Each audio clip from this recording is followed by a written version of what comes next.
A esas personas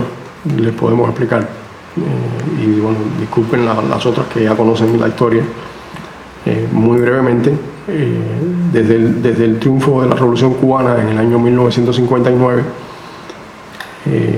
hay un grupo de personas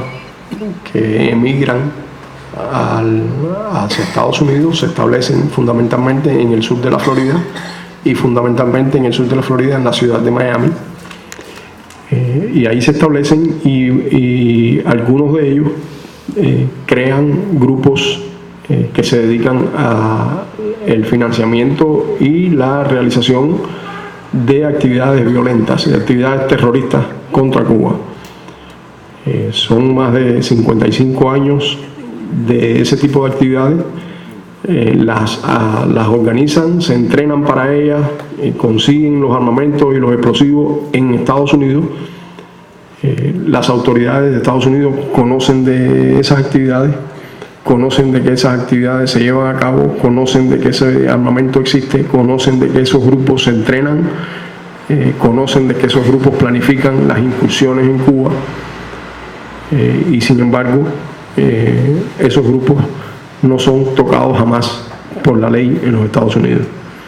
Y cuando eventualmente han sido tocados por la ley, han sido tocados con el pétalo de una rosa, y las consecuencias para ellos han sido mínimas, si algunas. Eso ha llevado y ha motivado la necesidad de que Cuba, para estar alertada de esos planes, para tener conocimiento de qué tipo de organizaciones son las que se están estableciendo, qué tipo de armamento es el que están obteniendo, qué tipo de explosivos es el que están obteniendo y cuáles son las intenciones de esas organizaciones, pues no le queda otro remedio que tener hombres y mujeres en territorio norteamericano, en el sur de la Florida, que se involucren con esos grupos y que informen a Cuba sobre esos planes y esas actividades, de manera que Cuba esté en la posibilidad de evitar las muertes, la destrucción y los daños que causan ese tipo de actividades, que son actividades que no solo se desarrollan contra el territorio cubano, sino contra intereses cubanos en cualquier parte del mundo. Y tenemos el ejemplo del avión de Cubana de aviación, que fue volado en pedazos en el año 1976 en un vuelo entre Barbados y La Habana, y el principal responsable de ese acto horroroso vive en total libertad en la ciudad de Miami. Las autoridades de los Estados Unidos lo conocen. Las autoridades de los Estados Unidos además tienen información que le hubiera permitido perfectamente enjuiciar a esa persona. Las autoridades de Estados Unidos, según las mismas desclasificación de materiales que han hecho ellos, reconocen a esa persona como el autor de ese acto, y sin embargo ahí está esa persona viviendo en el sur de la Florida impunemente, y sigue participando en actividades, sigue participando en actos políticos, se sabe a lo que se dedica, y ahí está. Entonces,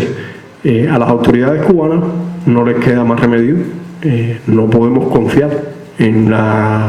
lo que debería estar haciendo las autoridades norteamericanas para evitar ese tipo de actividades, y no les queda más remedio que tener personas como los 5 que realizaran ese tipo de actividad de obtención de información para suministrarla al gobierno de Cuba. El gobierno de Cuba, en un intento de colaboración con las autoridades de Estados Unidos previo a nuestro arresto, entregó mucha información a las autoridades norteamericanas de esos planes, de la ubicación de esas personas, del armamento con que contaban, de los medios de que disponían, y las autoridades de Estados Unidos se comprometieron a revisar esos materiales y actuar. Y bueno, eso fue en junio de 1998. Hoy estamos terminando el mes de julio del 2014, y ninguna de esas personas ha sido molestada por el Buró Federal de Investigaciones, ni por la brigada antiterrorista de la policía de Miami, y sin embargo nosotros fuimos sancionados y cumplimos. Nosotros, en el caso de René y yo, los otros 3 compañeros todavía cumplen sus sentencias. Esa es la esencia del caso, digamos, explicado en pocas palabras. La gran injusticia, además de eso, es que una vez arrestados se nos haya enjuiciado en esa misma ciudad de Miami y que no se nos haya permitido, como nosotros solicitábamos, que el juicio se trasladara a otra ciudad. Y no estábamos pidiendo ni siquiera que se trasladara a otro estado, estábamos pidiendo que se trasladara 30 millas más al norte, donde la influencia quizás de tantos años de desinformación sobre Cuba, de odio transmitido a través de los medios de prensa, como existe en Miami, nos permitiera quizás tener la composición de un jurado de 12 personas que pudieran escuchar la evidencia del caso con un poquito más de objetividad. O sea, a nosotros se nos apresa en esa ciudad y se nos impide obtener un juicio en el que tuviéramos un chance de que el jurado no estuviera tan prejuiciado como está la sociedad de Miami, donde tanto se habla de Cuba de manera denigrante, de manera irracionalmente odiosa, donde todo lo de Cuba se presenta como malo, como